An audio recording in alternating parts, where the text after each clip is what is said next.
Why self-publish?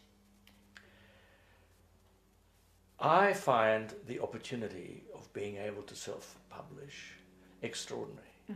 A few years ago, this would have been unthinkable. Right, yes. Self-publishing is very empowering. It gives you the opportunity to stay in control of your publishing destiny. I have gone down the path of traditional publishing. Yeah. I've come very close to signing a deal with a traditional publisher. Yeah. Certain conditions were imposed and certain things eventuated that made that impossible for me to go ahead with. Without going into detail, that's really all we need to know for this. At the same time, self-publishing has taken off, and it is an opportunity which is unprecedented. It is possible today, if you're focused and willing to learn and willing to draw upon people who can step in and help you, because you can't do it alone, No.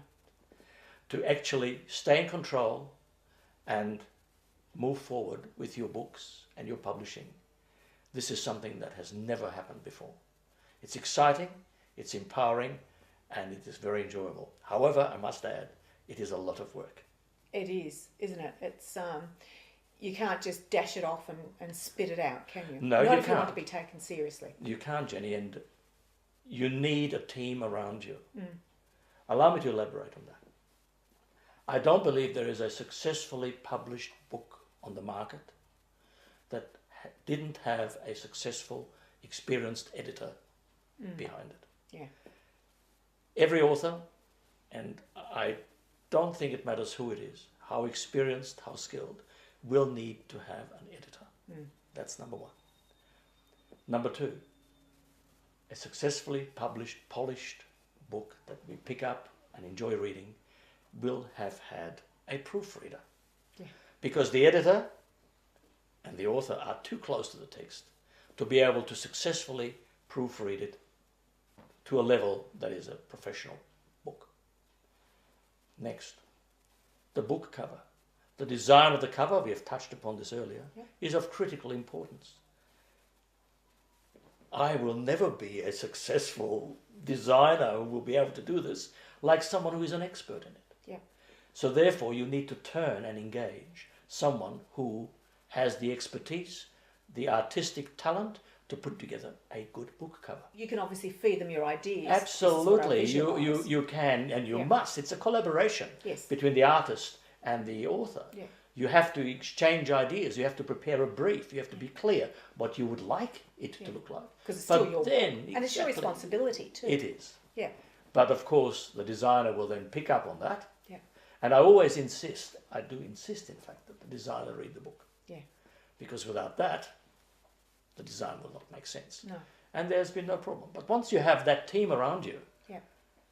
you can repeat that the next time. You don't have to reinvent this and put this team together every time you publish your book. You have that team, you're comfortable with each other, you know what you want to achieve, and you move forward along those lines. Yeah. But these are the people you need. There is one other very important person you need. The website designer. Your website is the hub of your wheel. Yeah. These days, the internet is your bookstore. How do people find you? Yeah. They find you through the internet. They Google you. Yeah. Social media, we can touch upon this later, critically important. As to how you drive interest and traffic to your website. Because ultimately, Jenny, it all comes down to discoverability. Yeah. People have to find you. Yeah. It doesn't matter whether or not you have a masterpiece on your table in front of you. You have written War and Peace, for example, right? If no one gets to read it, it will languish there and sink into obscurity. Yep. You have to get out there, find your market and promote it. That's right. Now, the traditional publishers used to do this for you. We are talking now about self-publishing. Yeah. You are the publisher, so it's up to you That's to do right. this. Yeah. But the good news is it's possible and you can. That's right. That's right. And would you consider sharing those thoughts at some stage in a book? Would you consider writing a how-to book or a... As a matter of fact, after The Empress Holds the Key was released, and I'm pleased to say well received by readers, I've been asked, through social media questions especially, how it was done, because it was obvious it was a self-published book. Yeah.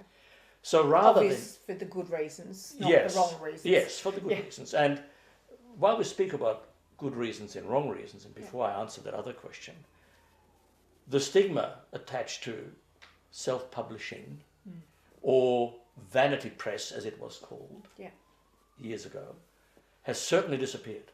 Yeah. That stigma is no longer there. Established authors, successfully published authors through the traditional publishers, are seriously looking at taking the self-publishing route. Yeah. For obvious reasons, which we have touched upon: control, return, standing. This is also unprecedented. Yes. So it's a brave new world. It is a brave new world. Yeah. But coming back to what I was saying to you earlier, I have been asked how it was done.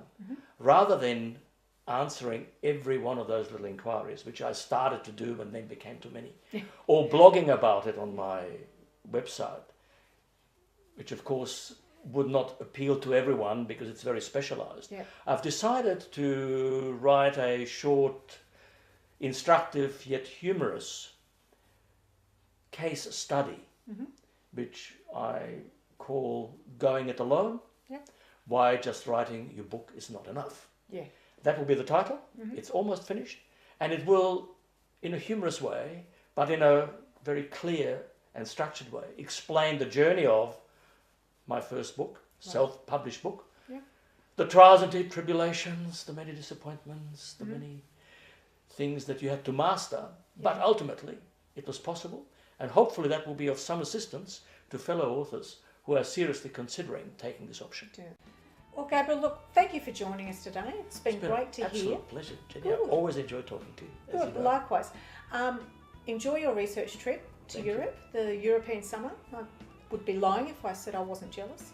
Right. So enjoy it very much, and we'll look forward to the release of Anna Popov in November this year, November 2014. Correct. And hope to see you back here in the hot seat next year, prior to the release of The Hidden Genes of Professor K. Jenny, it's been a pleasure talking to you as always. Thank you for the opportunity. Thank you, Gabriel.